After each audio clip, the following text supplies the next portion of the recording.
Oke, kita akan masuk pada studi kasus yang pertama sesuai dengan apa yang sudah dikirimkan di WA Group, yaitu kasus surveillance. Jadi, mohon teman-teman boleh membuka kasusnya. Dan untuk kesempatan pertama, saya sejak kemarin memperhatikan, saya senang sekali dengan Ibu Nursery Yuni. Saya sangat senang, Ibu aktif sekali. Kemudian kalau saya melihat, minta maaf Bu, ini pasti senior di rumah sakit, pasti sangat senior. Jadi saya ingin semangatnya itu ditularkan ke kita-kita. Oleh karena itu, waktu dan kesempatan yang pertama untuk kasus pertama, saya akan meminta kesediaan Ibu Nursery Yuniarsi dari Rumah Sakit Mardi Rahayu Kudus. Ibu disilakan, Bu, untuk kasus surveillance.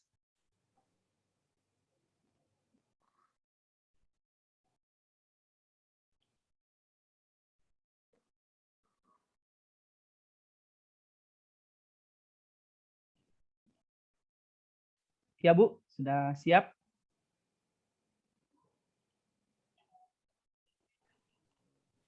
Ya, sebentar Dr. Fritz, karena iya. ini belum saya simpan ya, jadi saya belum bisa share screen, maaf ya. Iya. Saya siapkan dulu. Ya, baik-baik Bu. Ya. Bagi teman-teman yang lain mungkin sudah bisa dipersiapkan memang. Ya, siapa tahu akan ditunjuk dan siapa tahu ingin lebih dahulu memberikan hasil tugasnya untuk kasus yang lain. Dr. Fit, maaf, mungkin ya, usulan ya. Anda. Iya, boleh. Yang share screen mungkin dari pihak panitia mungkin ya. Jadinya biar lebih cepat gitu. Oh ya, baik. Bisa untuk soalnya mungkin, untuk soal, tapi untuk yang dikerjakan, apakah bagaimana Bu Dina? Mungkin yang sudah dikirimkan bisa, Ibu Dina boleh. Bisa. Boleh Bu, ya. kalau begitu. Punya Ibu Sri yang sudah di-share ke panitia. Sebentar. Sampai nanti tingkat.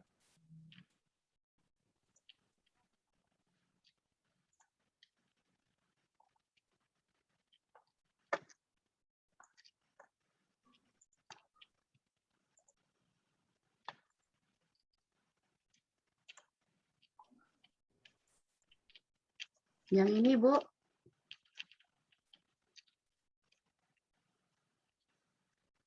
Yang ini Bu Sri. Bu Sri, apakah sudah betul ini yang? Ya, betul. Ya, oke. Ya, silakan Bu. Ya, terima kasih untuk waktu yang diberikan kepada kami. Ya, saya dari Rumah Sakit Mardi Rahayu Kudus. Ya, dari soal yang diberikan oleh Bapak Endi ya.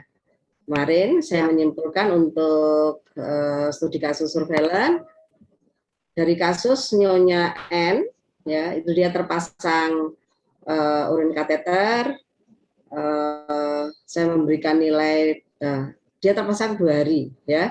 Kemudian CS pemakaian CVL 4 hari, kemudian ETT 3 hari.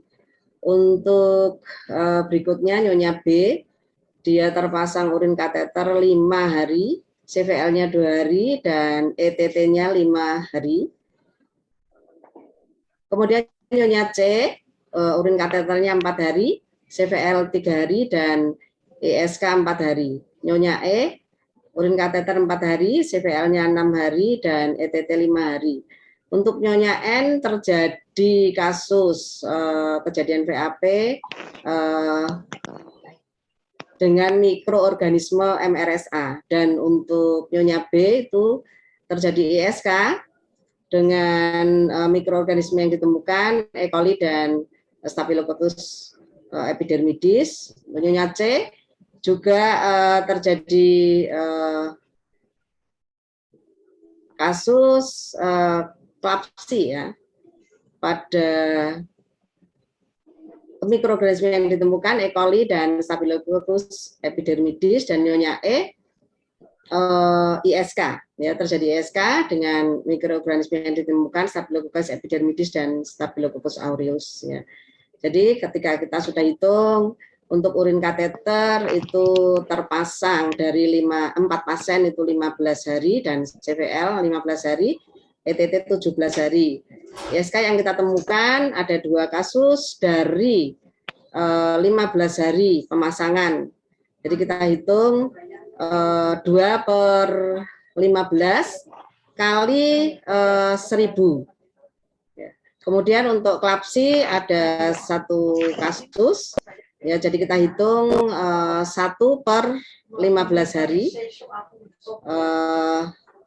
hasilnya 66,7. Dan untuk VAP ada 1 kasus dari 17 hari pemasangan, sehingga hasilnya 58,8. Ya. Jadi insiden rate-nya ISK 133,3, klapsinya 66,7 dan VAP-nya 58,8. Ya. Mohon mungkin bisa ditampilkan untuk grafiknya. Baik, Ibu Sri, sebelum dilanjut, mohon teman-teman yang lain sambil kita menyimak tolong di unmute mic-nya biar tidak berisik, kita bisa fokus. Ya, terima kasih. Ya, lanjut Bu.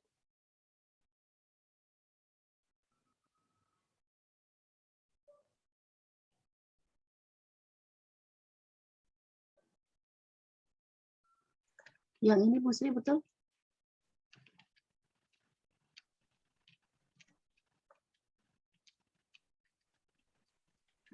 Yang ini Bu Sri?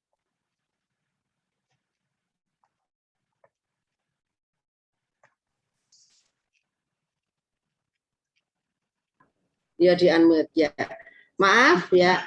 Saya ulangi untuk kasus ISK itu tertinggi 133,3 ya, diikuti klapsi dan VAP. Berdasarkan grafik di atas tergambarkan insiden rate highest di ruang ICU bulan Januari 2021 yang paling tertinggi adalah ISK sebesar 133,3 per mil, diikuti klapsi sebesar 66,7 per mil dan VAP sebesar 58,8 per mil. Tingginya insiden rate ISK, hal ini kemungkinan disebabkan karena ketidakpatuhan dalam penerapan bundles ya. Ketika kita lihat dari soal di atas ya. Rekomendasinya, mohon maaf lanjut ya. Rekomendasinya tingkatkan kepatuhan penerapan bundle untuk setiap melakukan tindakan ya, terutama untuk invasif. Kemudian lakukan monitoring penerapan bundle setiap hari dan lakukan audit penerapan bundle secara konsisten. Ya. Lanjut. Untuk rencana tindak lanjutnya atau renstranya, mungkin ini masih sangat sederhana, mohon nanti ada tambahan mungkin dari teman-teman semua ya. Yang pertama meningkatkan kepatuhan bundle insersi dan maintenance kauti, tujuannya meningkatnya kepatuhan bundles insersi dan maintenance kauti, sasarannya tercapainya peningkatan kepatuhan bundle insersi dan maintenance, ya tentunya kita harus sempurna ya supaya tidak terjadi kauti. Jadi kami ambil memang 100% ya. Untuk PIC-nya ya itu kepala ruang, IPCLN dan juga PPI ya. Untuk waktunya kita ambil 3 bulan ya, jadi kita sekalian melakukan audit dan monitoring ya. Kemudian yang kedua meningkatkan kepatuhan bundle insersi maintenance klapsi ya, ini sebagai tadi kasus yang tertinggi kedua, tujuannya meningkatnya kepatuhan bundle insersi dan maintenance untuk klapsi. Kemudian sasaran tercapainya peningkatan kepatuhan bundle insersi dan maintenance, tujuan kita juga mintanya sempurna 100%. Penanggung jawab kepala ruang, IPCLN dan komite PPI. Sama kita ambil target waktu 3 bulan ya. Kemudian yang ketiga meningkatkan kepatuhan bundle insersi dan maintenance untuk VAP. Tujuannya meningkatnya kepatuhan bundle insersi dan maintenance VAP. Sasaran tercapainya peningkatan kepatuhan bundle insersi dan maintenance VAP 100% ya. Sama penanggung jawabnya kepala ruang dan IPCLN dan kepala ruang ini tentunya kepala ruang ICU ya. Kemudian target waktunya 3 bulan. Ya. Lanjut. Ya.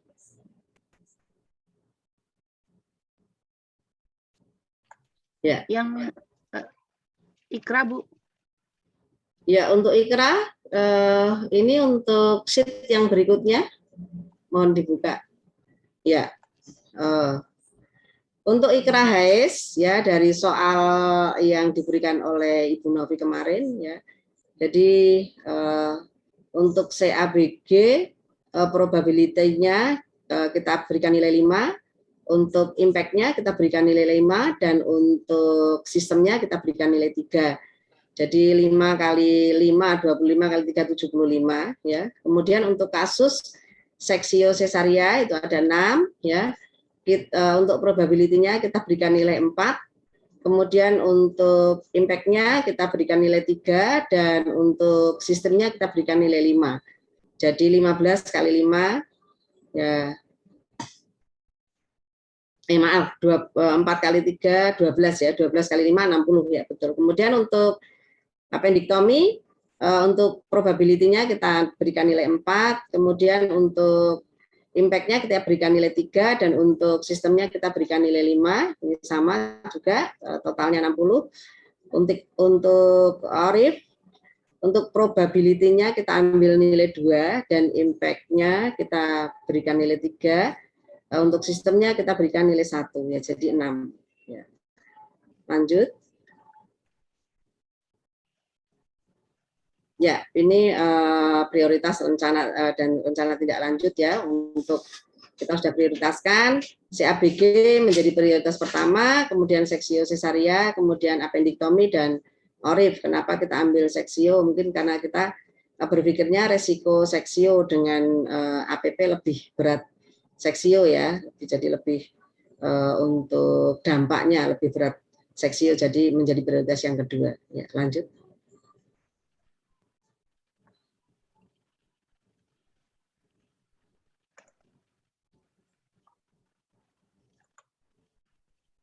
Iya, mungkin tadi.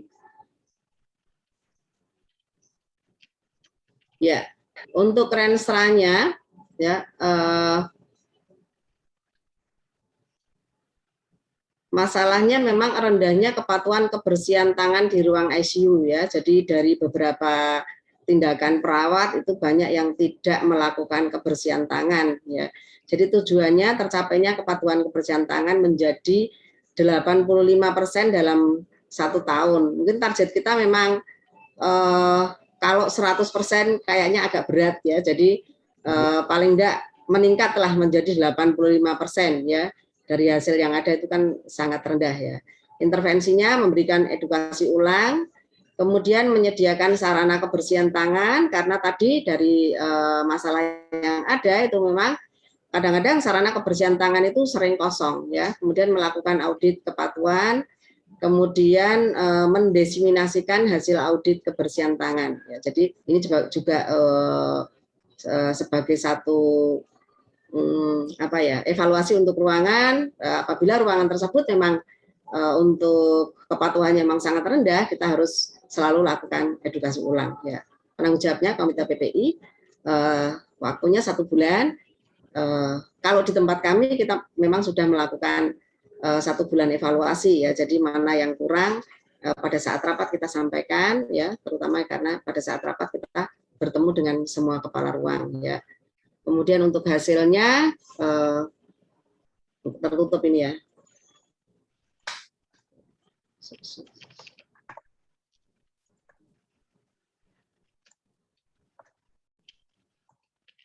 Ya.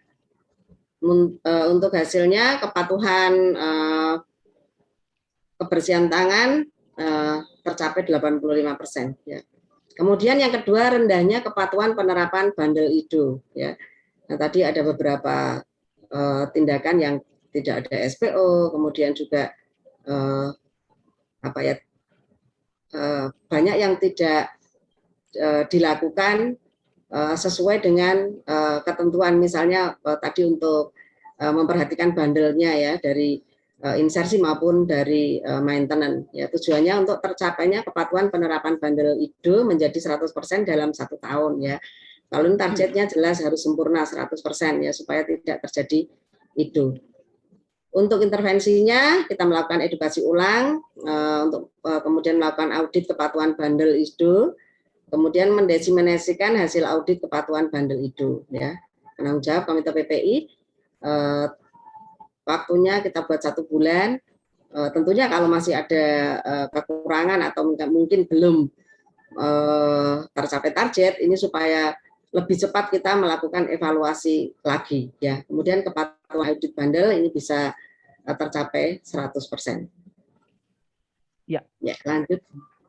Baik, Ibu Sri, sebelum Ya. dilanjut, maaf saya potong sebentar. Oh ya, terima kasih. Karena tadi ini sudah dipresentasikan sekalian dua tugas ya, studi Ya. kasus yang surveillance Oh, ya. sama studi kasus IKRA untuk tindakan Ya. operasi.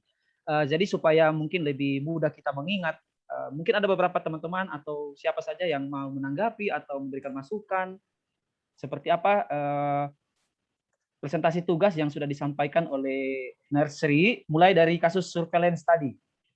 Jadi kalau saya pribadi, Bu Sri, saya sangat apresiasi untuk usia Ibu dengan model presentasi, terutama untuk chartnya dan tabelnya saya apresiasi sekali, Bu, karena banyak orang lebih mau yang biasa-biasa saja. Tapi Ibu mempresentasikan luar biasa sekali dengan chart yang sangat menarik sekali untuk dilihat. Jadi orang yang lihat data di sini senang, Bu.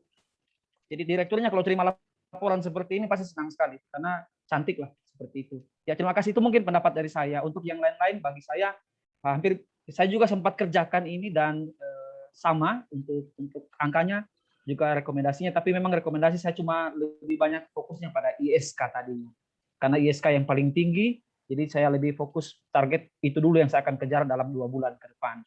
Oke, mungkin ada teman-teman lain yang akan menanggapi untuk kasus pertama surveillance sebelum kita lanjut ke IKRA. Izin, Dr. Fritz.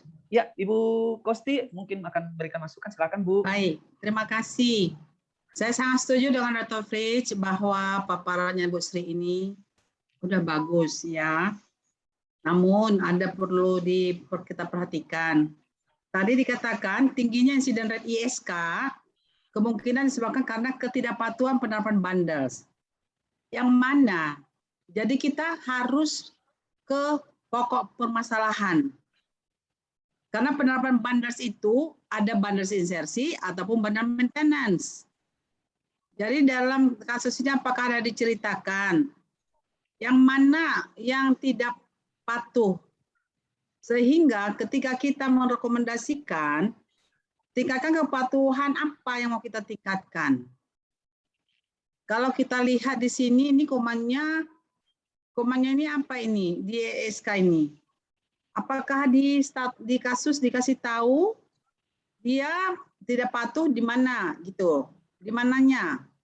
Itu alangkah indahnya kalau kita tahu ISK itu kenapa? Apakah di kepatuhan kebersihan tangan? Apakah di keterampilan? Apakah di teknik sterilnya? Jadi kita fokus kepada akar masalah ketika kita membuat rekomendasi. Ini ISK. ISK ada satu nyonya B, komanya itu E. coli sama epidermidis. Kita tahu epidermidis itu ada di tangan. Ini kemungkinan kebersihan tangan.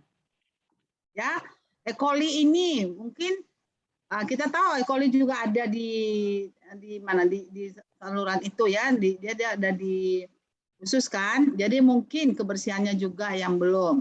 Kemudian nyonya C ini nyonya E ini juga ISK epidermidis.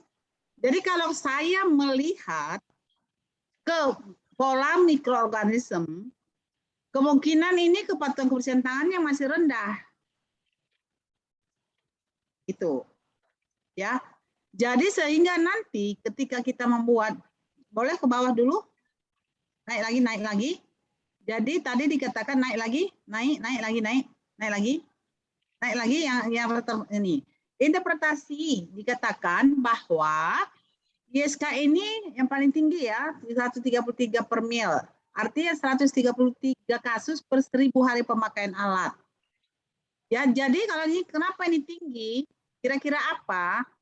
Ini kemungkinan disebabkan karena ketidakpatuhan terhadap kebersihan tangan atau teknik kesterilan. Gitu. Jadi dia ketika dewasa mungkin menyentuh yang lain. Jadi ketika kita memasang kateter urin, itu kita tidak boleh menyentuh labia mayoral dan minoral, harus terus langsung ke oversilupnya itu, ke lubangnya. Seperti itu. Jadi mungkin ketidaksterilan.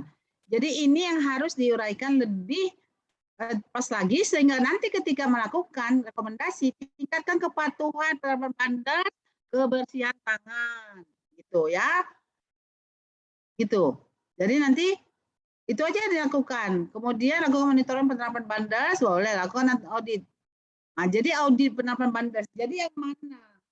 Oke, jadi kita cari akar permasalahan, maka akar permasalahan itulah yang kita selesaikan. Jadi tidak secara global penerapan bandels yang mana? Gitu. Kalau memang semua ya semuanya bandels, tapi apakah memang betul semua seperti itu?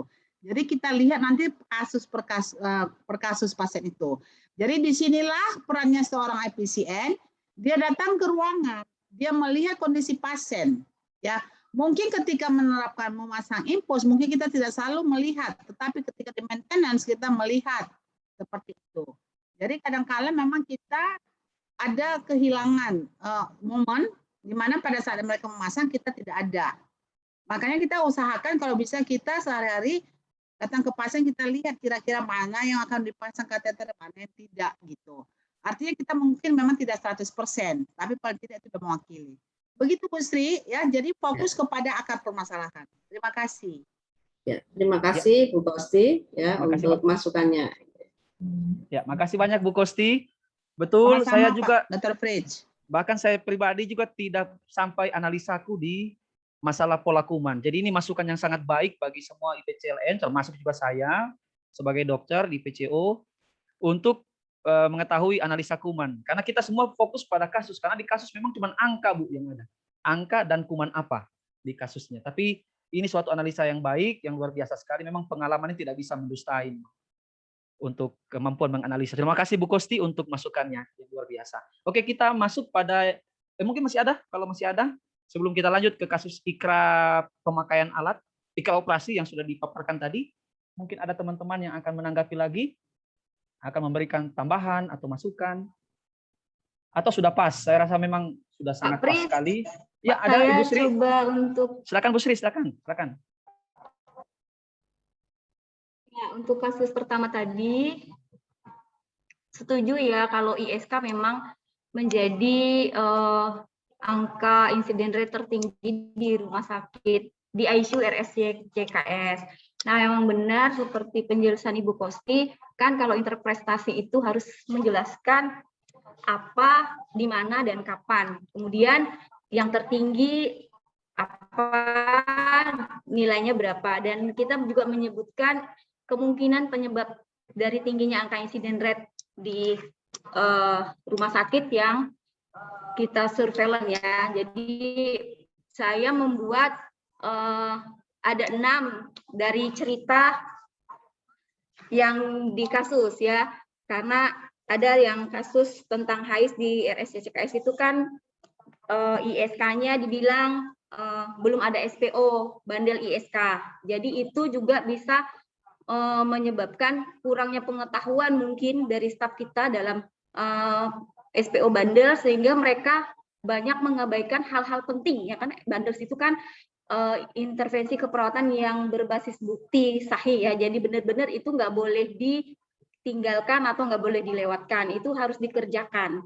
Beda dengan SPO langkah melakukan tindakan. Kalau langkah melakukan tindakan kan misalnya 1 ngapain, 2 ngapain, 3 ngapain, tapi kalau bandel itu nggak boleh 1 dilupakan, maka adalah adapun kemungkinan penyebab dari tingginya angka insiden rate ISK antara lain 1, belum ada SPO bandel ISK. Kemudian yang kedua, saat tindakan pengosongan kantong urin itu petugas tidak menggunakan sarung tangan dan tidak hand hygiene. Nah, yang ketiga, Ibu Sri, maaf, boleh ya. saya potong sebentar Bu. Boleh. Mungkin nanti kita akan bahas itu. Mungkin itu yang ikra apa? Yang di soal yang ketiga nanti tentang kasus ikra tindakan. Mungkin itu yang Ibu bahas ini atau bagaimana Bu? Atau yang karena kalau yang kasus pertama ini memang hanya angka soalnya kan pola kuman. Tapi kan maksud saya iya yang itu kan yang di slide-nya Pak Endi. Kemudian ada di Microsoft Word ya, yang kasus HIS di RSC CKS, kemudian nanti ada kasus IKRA HIS tindakan operasi di RSC CKS. Baik Bu Sri, dilanjutkan Bu. Saya berpikir karena dia sama-sama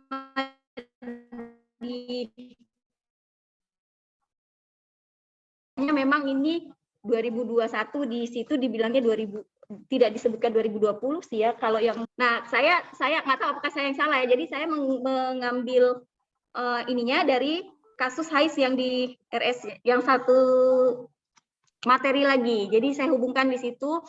Kenapa misalnya tadi seperti Ibu Kosti bilang bisa ada peningkatan pola kuman karena saat epidermidis ya, saat mereka melakukan pengosongan urin tidak hand hygiene, tidak sarung tangan. Nah, itu juga resiko ya. Kita tahu kan Staphylococcus epidermidis itu adanya di flora normal di kulit. Jadi bisa aja dari kolonisasi dari tangan petugas ataupun misalnya tidak edukasi perawatan dan sebagainya juga bisa menyebabkan kolonisasi, misalnya pasien nggak mandi-mandi gitu kan. Kemudian yang ketiga itu hasil audit untuk APD-nya itu sangat rendah, 10% ya. Kemudian untuk hand hygiene-nya juga cuma 50%. Jadi itu masih kepatuhan rendah di bawah nilai kepatuhan baik. Harusnya kan kalau hand hygiene di atas 75 atau yang lebih bagus bisa di atas 85 ya kalau WHO ngomongnya kayak gitu. Kalau untuk kepatuhan APD kan kita maunya 100% ya. Kemudian dijelaskan juga bahwa sering ditemukan kantong urin menyentuh lantai. Jadi tadi kalau memang akhirnya bisa terkontaminasi sama mikrobakteri itu sangat memungkinkan ya karena perawatan untuk urin bag-nya tidak dilakukan dengan baik dan benar gitu kan. Kemudian APD-nya tidak selalu tersedia di ruang ICU. Ini yang jadi bagaimana orang mau patuh pakai APD kalau APD-nya aja juga tidak berinisiatif sendiri meminjam ke unit lain gitu kan. Padahal ICU harusnya unit yang diperlengkapi dengan baik. Nah, rekomendasinya juga mengikuti penyebab tadi, kemungkinan penyebabnya. Jadi yang pertama harus membuat SPO bandel ISK, itu penting. Jadi bagaimana kita mau orang melakukan baik dan benar kalau mereka tidak diberikan ilmunya, tidak diberikan pengetahuannya gitu. Tidak ada aturan tertulis yang membuat mereka harus melakukan pekerjaan itu dengan baik dan benar. Jadi harus dibuat. Kemudian yang kedua, edukasi, sosialisasi SPO yang sudah kita buat kepada petugas di ICU dan unit lainnya. Ya fokus kita tentunya ruang ICU ya, karena mereka yang kasusnya terjadi sangat tinggi. Kemudian tingkatkan kepatuhan pemakaian APD. Ya kalau misalnya dibilang standarnya 100, kita tadi dari 10 menuju 60 misalnya. Kan nggak mesti harus langsung 100%, nggak mesti, tapi kita mau misalnya 3 bulan ke depan ini naiknya berapa gitu kan. Nanti berikutnya kita tingkatkan lagi. Kemudian untuk hand hygiene, kepatuhannya minimal mencapai 75% misalnya kepatuhan yang standar. Lalu reminder petugas untuk menggantung urin bag agar tidak menyentuh lantai. Konsisten penyediaan APD lengkap di ruang ICU. Dan mungkin itu kalau yang saya bisa sampaikan di sini, Pak Kris. Terima kasih. Wah, terima kasih banyak, luar biasa Ibu Sri Revana. Jadi kita mengingat waktu kita, jadi untuk kasus pertama kita akhiri dulu diskusi kita. Terima kasih banyak atas masukan Ibu Nesri atas presentasinya yang luar biasa. Karena tadi sudah dipresentasi untuk kasus kedua A, kan ada dua, untuk kasus IKRA ini ada 2 kasus yang kita akan kerjakan. Yang pertama itu kasus terkait IKRA HAIS tindakan dan IKRA HAIS tindakan operasi dan IKRA HAIS pemakaian alat. Nah, tadi sudah dijelaskan, dipresentasikan tentang IKRA HAIS tindakan operasi. Jadi ada yang memberikan masukan mungkin dari presentasi, mungkin Ibu Dina boleh menampilkan kembali Bu untuk presentasi tugas dari Nesri tadi untuk yang IKRA HAIS tindakan operasi ya ini. Iya. Jadi dari data yang sudah dipaparkan, kemudian analisa sampai pada rencana strategis, mungkin ada yang mau menanggapi, mungkin Ibu Kosti juga. Atau Ibu Kosti mau tunggu dulu, siapa tahu ada peserta yang mau tanggapi, nanti tinggal dilengkapi di akhir. Silakan. Bagusnya kalau peserta dulu supaya kita sama-sama belajar sampai mana kita tangkap kemarin untuk kasus IKRA HAIS khususnya untuk tindakan operasi dengan data yang ada. Karena memang kemarin kan ada mungkin akan ada perbedaan untuk menempatkan angka di probability mungkin, atau risk impact, atau sistem. Mungkin ada yang simpan 4, ada yang 3. Mungkin kalau ada silakan. Oke, kalau tidak ada, memang berarti sudah. Pris. Ya, Baik, Nurse Puji, Dr. silakan. Selamat pagi. Terima kasih Pagi. untuk waktunya. Coba saya untuk Kali menanggapi. ini Ya, Nurse Puji, silakan. Ya. Untuk CABG itu sistemnya kalau saya membaca di soalnya SPO-nya belum ada ya. Jadi kalau boleh dikoreksi nilainya yaitu 5 ya, Dok. Iya, setuju. Harusnya dia 80 totalnya skornya. Harusnya Karena di dia risk 5 kali nilainya 5. 125 ya, Dok ya. Oke. Ya, jadi Untuk yang- silakan Bu memberikan pendapatnya. Ya, mungkin maka saya bilang mungkin akan ada perbedaan untuk menentukan angka dan saling kita melengkapi. Silakan Bu Sri. Ya, maaf, Bu ini Puji. perbedaannya. Juga di kasus SC, Dok. SC itu probability-nya di situ kan 4. Harusnya dia nilainya juga 5. Karena kasusnya SC itu ada 6 kasus. Nilainya 5, untuk impact-nya betul 3, untuk sistemnya 5. Jadi 5 kali 3 kali 5 ya, Dok ya.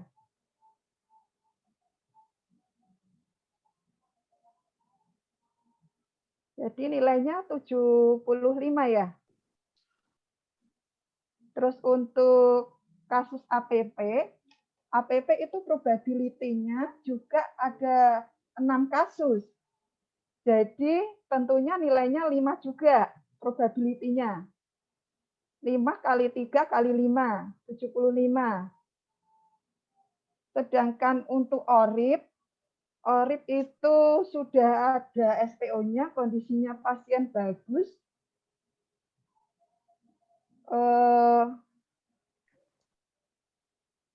Kalau saya menyoroti nilainya 2 ya ini ya. 2 kali 1 kali 1. Itu untuk skornya, Dokter. Mungkin teman-teman ada yang mau nambahin. Terima kasih.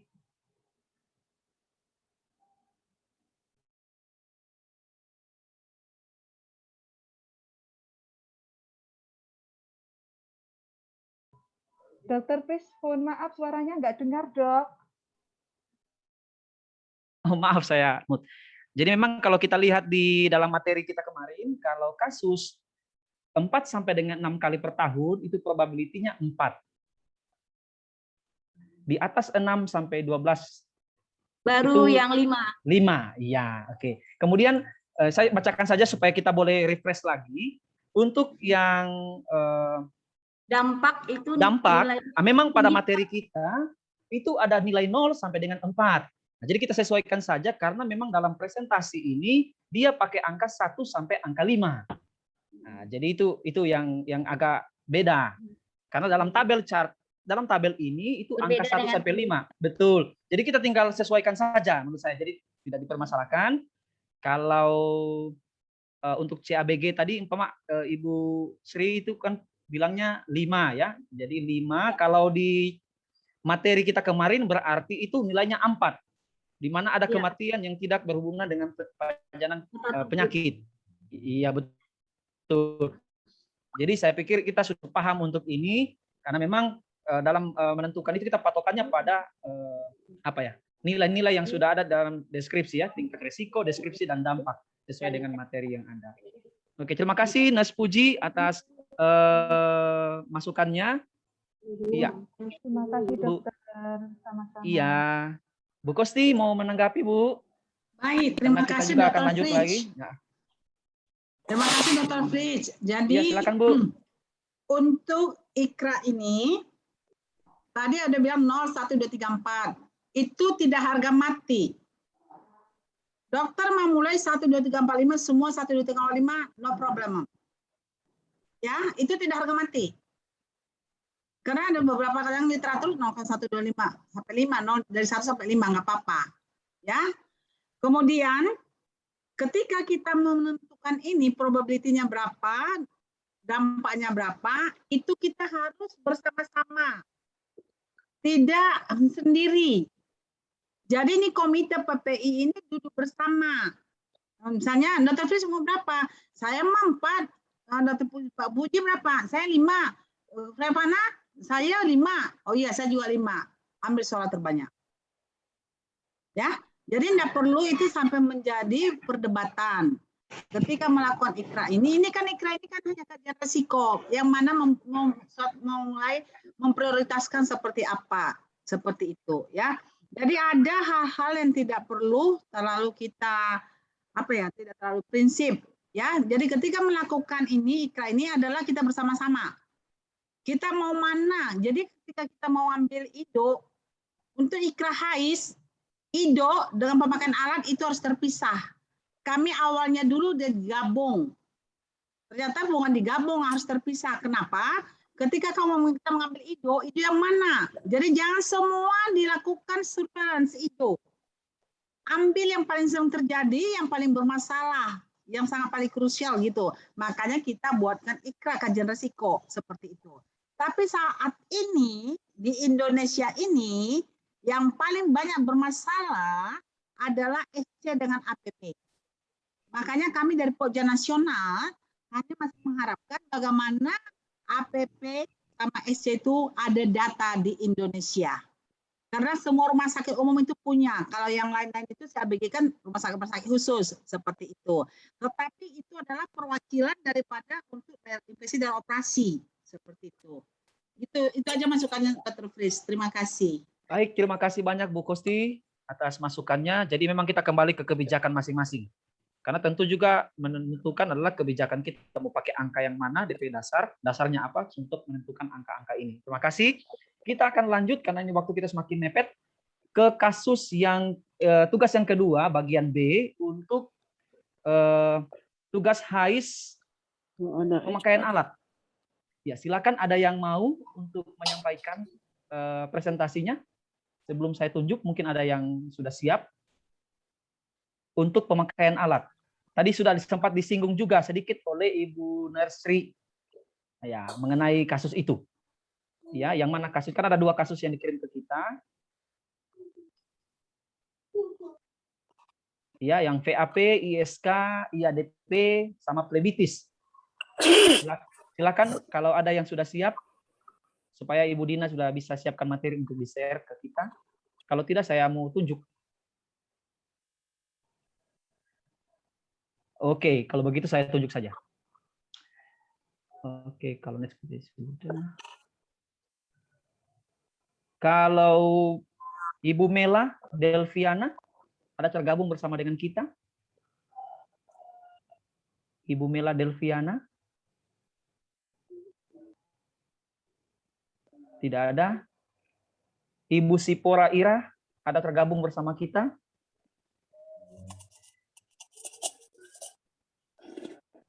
Ibu Sipora.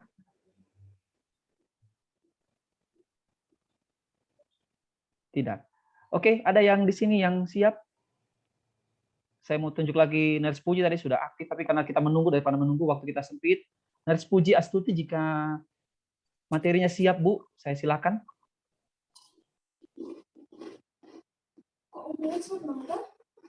Nurse Puji untuk kasus ikra HAIS dari rumah sakit yang sama, dokter. Mungkin oh sama ya. Oh saya cari yang lain kalau begitu. Atau mungkin Ibu Nurse siapa tadi ya yang memberikan pendapat tadi? Sorry, saya lihat ulang. Tadi ya. Sempat sudah disinggung soalnya soal itu. Oh, Ibu Revana dari Ibu Revana. Iya, betul. Itu sudah serukam ya. Iya, sekalian tadi sudah disampaikan sedikit pembahasan, jadi mungkin sekalian presentasi saja. Yang ikra ya. Ikra tindak ya pemakaian alat, Bu. Yang kasus yang ada plebitisnya. Pemakaian alat. Ibu Revana mau share sendiri atau saya bantu? Boleh Bu, dari Ibu saja biar saya bisa baca. Oh iya. Yang ini bukan ya, Bu? Ikra HAIS, betul? Ya, benar. benar. Ya, ini saya gabung ya, kan karena saya berpikirnya, saya lihat oh ini dua-duanya bisa masuk di IKRA gitu ya. Karena kemarin kan penjelasannya nggak detail juga PR yang mana, saya hanya baca kasus ini sih. Saya hanya membandingkan oh ini materinya Kanopit, materinya Pak Indu, ini materinya Pak Endi gitu. Ya, jadi apa-apa, Bu. kalau Ya, saya juga yang di bawah kan sudah dibahas ya. Kita bahas betul, yang di atas betul, yang betul, Bu. HAIS. Ya, betul, Bu. Oke. Silakan. Kalau kita lihat dari data yang kemarin disampaikan, yang pertama itu adalah PAP di tahun 2020 itu ada 15 kejadian. Berarti kalau 15 kejadian ini sering ya. Jadi angkanya 5. Saya pakai memang yang untuk risknya itu mengikuti yang di slide 0 sampai 4. Saya nggak pakai yang di time apa sih yang tabel yang dibuat itu, karena saya pikir daripada membingungkan saya untuk menghitung, saya lebih menggunakan yang ini. Jadi saya 5. Kemudian untuk risk atau impact-nya, dampaknya itu dia lama masa rawat ya, ada penambahan lama hari rawat. Jadi saya mengambilnya 2. Kemudian untuk sistemnya disampaikan di sini SPO ada, peralatan fasilitas sebenarnya juga ventilator, seat breathing circuitnya itu sudah single use, berarti sudah baik ya. Tetapi inkonsisten. Jadi skornya 2. Maka 5 dikali 2, 10 dikali 2 menjadi 20. Kemudian untuk yang ISK, ini angka kejadiannya juga 9. Jadi masih skornya 5. Kemudian bentar ya. Tidak terjadi cedera berat ya. Jadi saya mengambilnya 1 yang moderat. Kemudian yang sistemnya SPO bandel tidak ada. Tidak ada. Kemudian dari hasil audit pun tingkat kepatuhan penggunaan APD-nya sangat rendah. Dan pemasangan kateter tidak sesuai indikasi. Saya mengambil di sini untuk sistemnya sangat buruk sekali. 5. Jadi 5 dikali 1 kali 5 menjadi 25. Kemudian untuk IADP, dia kejadiannya juga 7, jadi masih di skor 5. Kemudian sampai ada mengalami sepsis dan meninggal, maka ini sudah sangat angka tertinggi. Saya di sini yang tertinggi adalah 4. Kemudian yang untuk sistemnya tidak hand hygiene di momen 2, tidak melakukan penggantian dressing sesuai SPO, berarti SPO-nya ada, kebijakannya ada, hanya tidak dilakukan, tidak konsisten dilakukan. Saya mengambilnya 2, jadi 5 dikali 4, 20 dikali 2 menjadi 40. Untuk yang phlebitis, kasusnya juga 20 kejadiannya, maka skornya 5. Untuk impact-nya, itu dia kesulitan mobilisasi ya, jadi angkanya 2. Kemudian untuk sistemnya,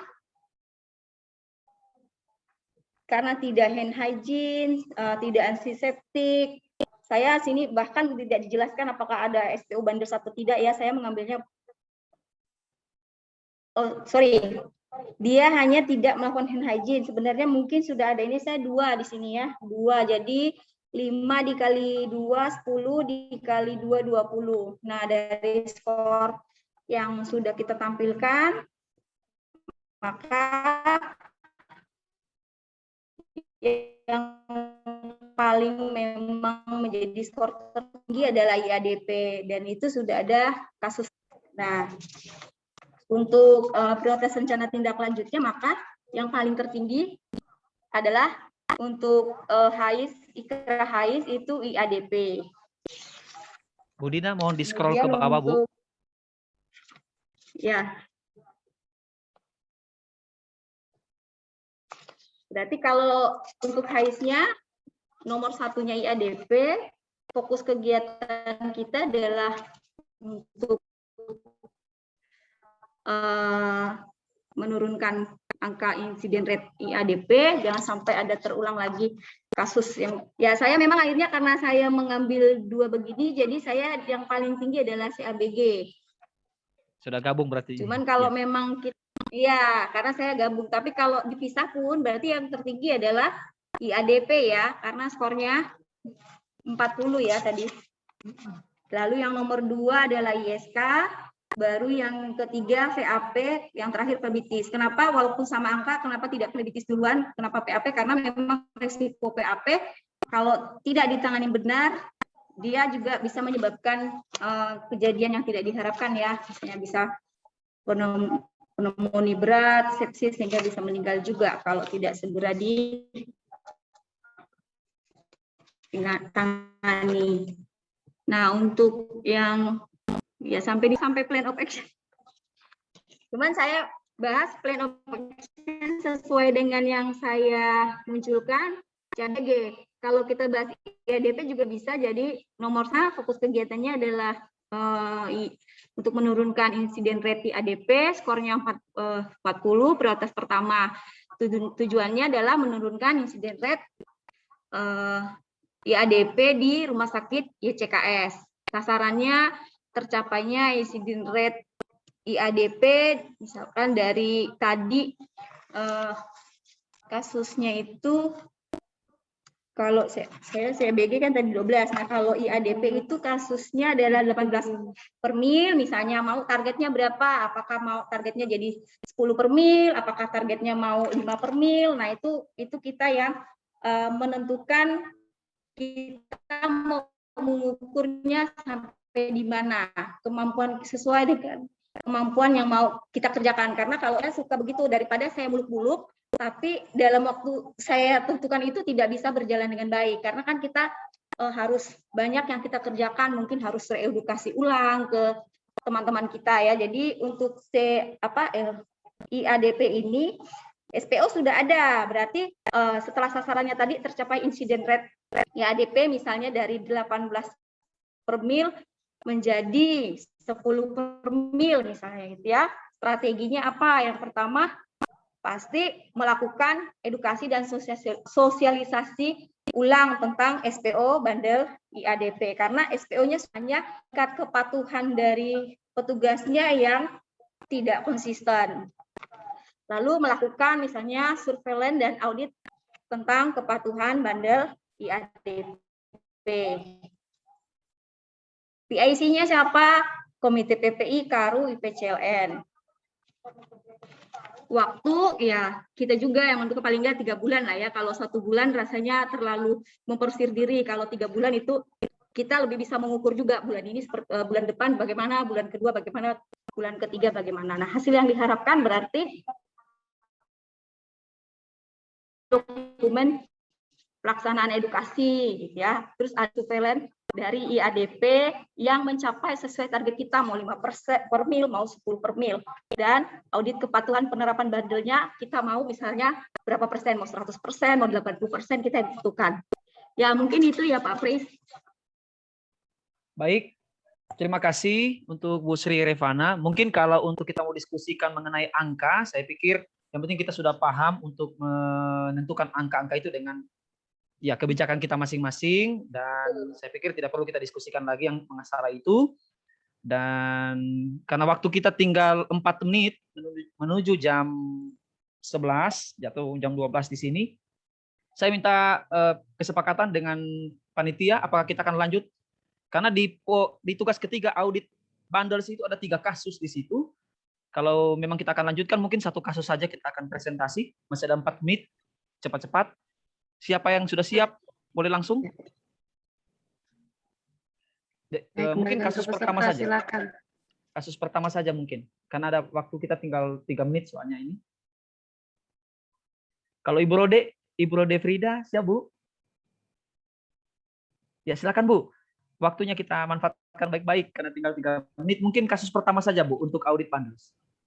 Ya, baik Dr. Fred, terima kasih. Mungkin saya bisa dibantu Kak Dina untuk share screen saya yang PPT. Oh, ya.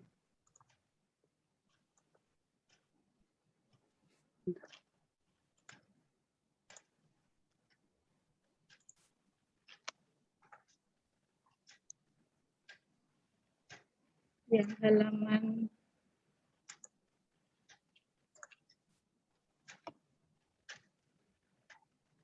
lanjut, ya next.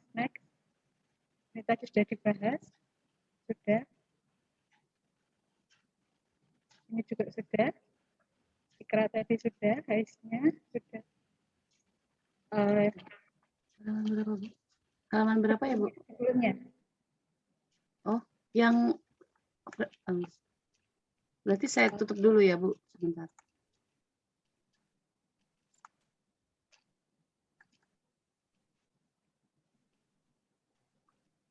Kak Dina yang betul yang PPT tadi, tapi mungkin yang sebentar tak lihat. Ya. Tak lihat di WA saya dulu.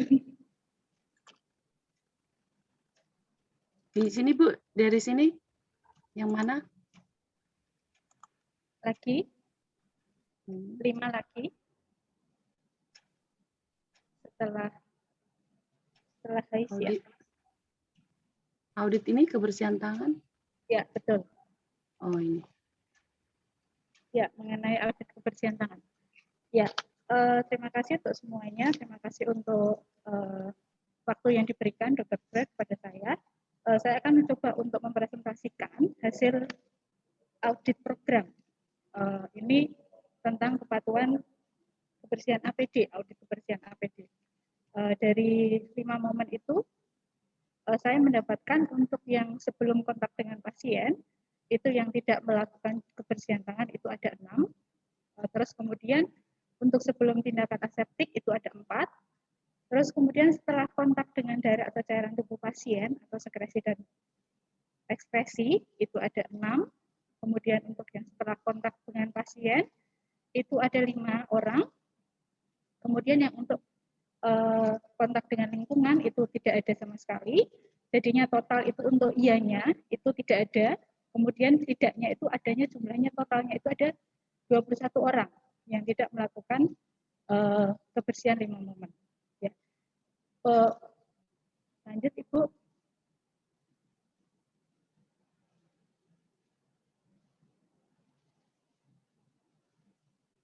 Ya.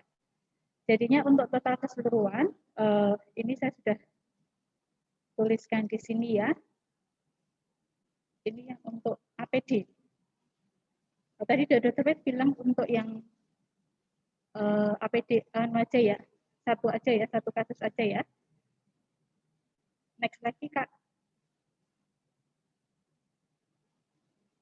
Ya, ini saya dapatkan karena tadi malam saya juga sudah membuat itu ada 3, jadinya saya membandingkan jadinya kalau di sini sebentar ini ketutup, chat saya ditutup, jadinya saya membuat analisa kepatuhan audit program PPI di ruang ICU Rumah Sakit Cinta Kasih itu ada 3 di sini, jadinya untuk audit 5 momennya itu di sini value karena 0, jadinya ini tidak terdetek oleh chat saya. Terus kemudian untuk audit pembuangan limbah juga tidak terdetek, jadinya itu 0. Terus kemudian yang paling tinggi di sini adalah audit untuk kepatuhan APD. Itu juga auditnya di sini ada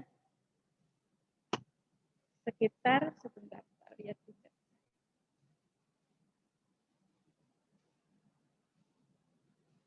(33,3) totalnya.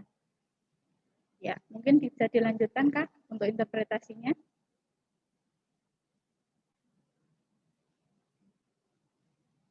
Ya, interpretasi dari analisa di atas, jadinya dari grafik yang di atas terlihat bahwa angka kepatuhan untuk program PPI di rumah sakit YJKS itu tertinggi adalah audit untuk kepatuhan APD-nya sebesar 313,33.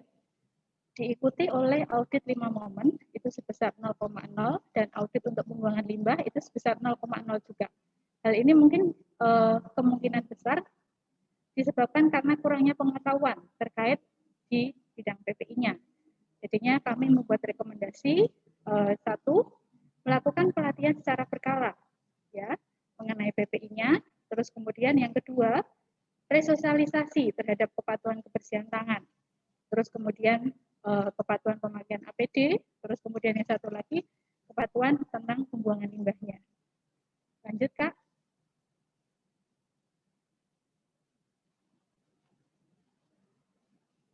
Ya, ini untuk rencana strategik saya yang sudah saya buat. Ya. Ya. Untuk rencana strategik, untuk yang pertama kegiatannya melakukan pelatihan PPI kepada semua staf rumah sakit, ya. Kemudian untuk tujuannya itu meningkatkan pengetahuan tentang PPI-nya, kemudian sasarannya itu tercapainya program pelatihan, itu target saya itu 100%, jadinya semua bisa tahu tentang PPI. Kemudian untuk strateginya, yaitu menggunakan kita melakukan in-house training, ya secara kontinu kepada semua staf. Untuk penanggung jawabnya berarti dari ketua komite itu sendiri. Kemudian waktunya, ini karena ini semua staf, jadinya saya melakukan waktunya itu kurun waktunya kurang lebih sekitar 1 tahun, ya. Kemudian untuk sumber daya yang dibutuhkan itu paket pelatihan, in-house training, kemudian narasumbernya itu siapa saja, kemudian biaya yang dibutuhkan untuk melakukan in-house training tersebut. Kemudian evaluasinya yang saya buat itu juga kurang lebih 1 tahun. Ya, kemudian untuk yang kedua, kegiatannya itu melakukan resolusi ulang terkait kepatuhan kebersihan tangan, 5 momen, kemudian kepatuhan pembuangan limbah, ya. Itu karena tadi totalnya untuk kepatuhannya itu kan hanya 0,0% ya. Kemudian untuk tujuannya yaitu meningkatkan kepatuhan kebersihan tangan dan untuk pembuangan limbahnya. Untuk sasarannya, tercapainya peningkatan kepatuhan kebersihan tangan dan pembuangan limbah itu mencapai 100%. Diharapkan semuanya sudah terpapar oleh itu. Kemudian untuk strategiknya, berarti kita resosialisasi secara terus-menerus, ya, secara berkesinambungan terhadap kepatuhan kebersihan tangan dan kepatuhan pembuangan limbahnya. Penanggung jawabnya yaitu dari Komite PPI, waktunya juga 1 tahun. Kemudian sumber dayanya yang dibutuhkan yaitu biaya untuk memberikan snack kepada seluruh peserta. Kemudian evaluasinya kurang lebih 1 tahun. Ya, mungkin hanya itu saja, Kak. Dr. Brad, terima kasih. Ya. Saya kembalikan ke Dr. Brad. Baik, terima kasih Bu Rode. Nanti kita melihat sama-sama untuk kasus kita. Karena memang kasus itu ada di materi PLKC Audit Bundles. Ada 3 kasus itu. Tuan H dengan kasus VAP, Tuan I dengan kasus CABG, pasca CABG, dan Tuan F dengan ISK. Dan setahu saya juga sudah di-share ke kita untuk bundles-bundlesnya di bentuknya PowerPoint. Silakan nanti kita lihat karena tidak ada waktu lagi kita untuk diskusi. Saya akan kembalikan segera waktu ini ke panitia karena sudah pukul 11:06. Tapi saya ucapkan banyak terima kasih atas semua partisipasi peserta yang sudah mempresentasikan maupun sudah mengomentari. Ibu Kosti juga sudah memberikan masukan. Terima kasih banyak. Yang lain-lain kita belajar sendiri. Banyak waktu kita belajar sendiri untuk menyelesaikan kasus-kasus yang lain. Terima kasih. Saya kembalikan Bu Dina. Silakan.